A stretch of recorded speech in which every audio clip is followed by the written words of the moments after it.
ఏదైనా ఒక పట్టణం నగరంగా మారాలన్నా, నగరం విశ్వనగరంగా ప్రసిద్ధి చెందాలి అంటే విద్య, వైద్యం, విద్యుత్తు ఈ మూడు నిరంతరం అందుబాటులో ఉంటే అది నగరంగా మారి విశ్వనగరంగా అభివృద్ధి చెందడానికి అవకాశం ఉంటుంది. తెలంగాణ రాష్ట్రంలో హైదరాబాద్ ఈరోజు ఒక విశ్వనగరం. హైదరాబాద్లో ఉండే ఫార్మా కావచ్చు, ఐటీ కావచ్చు, టూరిజం కావచ్చు, ఎడ్యుకేషనల్ ఇన్స్టిట్యూట్స్ కావచ్చు, హైదరాబాద్ నగరాన్ని విశ్వనగరంగా అభివృద్ధి చెందడానికి అవకాశం వచ్చింది.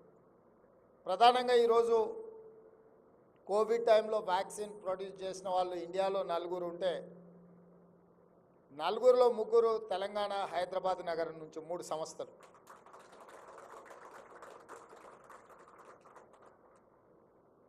ఈరోజు ఏ ఉత్పత్తులను తీసుకున్నా,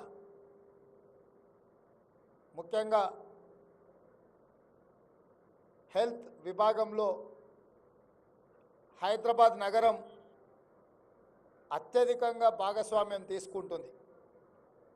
దీనికి కారణం ఆనాడు పండిత్ జవహర్లాల్ నెహ్రూ గారు, వారి వారసత్వం నుంచి వచ్చిన శ్రీమతి ఇందిరాగాంధీ గారు హైదరాబాద్ నగరంలో ఐడిపిఎల్ ఒక రీసెర్చ్ ఇన్స్టిట్యూట్ 1965 టైంలో ప్రారంభించడం వల్ల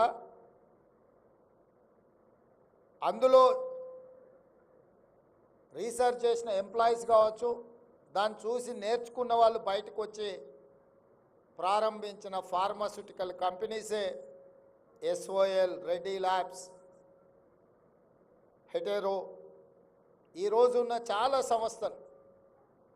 ఇవన్నీ కూడా ప్రారంభించిన వాళ్ళు ఒకప్పుడు ఐడిపిఎల్ ఫార్మాస్యూటికల్స్లో వాళ్ళు అక్కడ పనిచేయడం, అక్కడ నేర్చుకోవడం.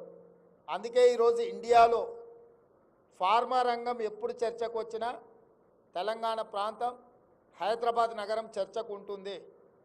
దీనికి కారణం ఆనాడు శ్రీమతి ఇందిరాగాంధీ గారు దూరదృష్టితోనే హైదరాబాద్ నగరానికి ఐడిపిఎల్ సంస్థను ఇవ్వడం.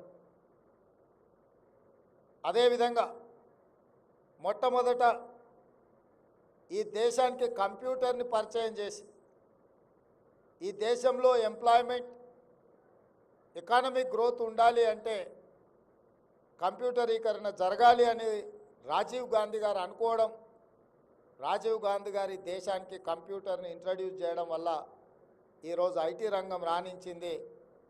ఆ ఐటీ రంగం రాణించడం వల్ల ఈరోజు తెలంగాణ రాష్ట్రం యొక్క ఆదాయం పెరిగింది.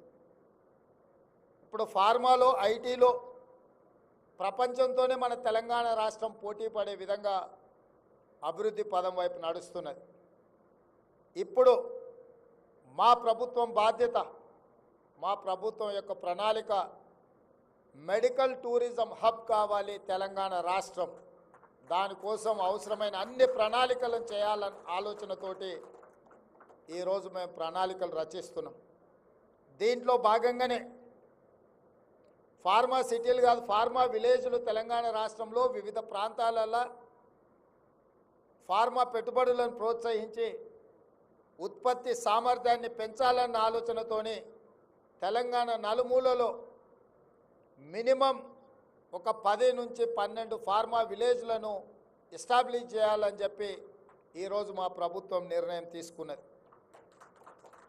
ఇదే విధంగా నాకు తెలుసు డాక్టర్ శరత్, అనిల్, హరికి ఇంకా ఎక్కువ తెలుసు, ఎందుకంటే they are experts in their own field.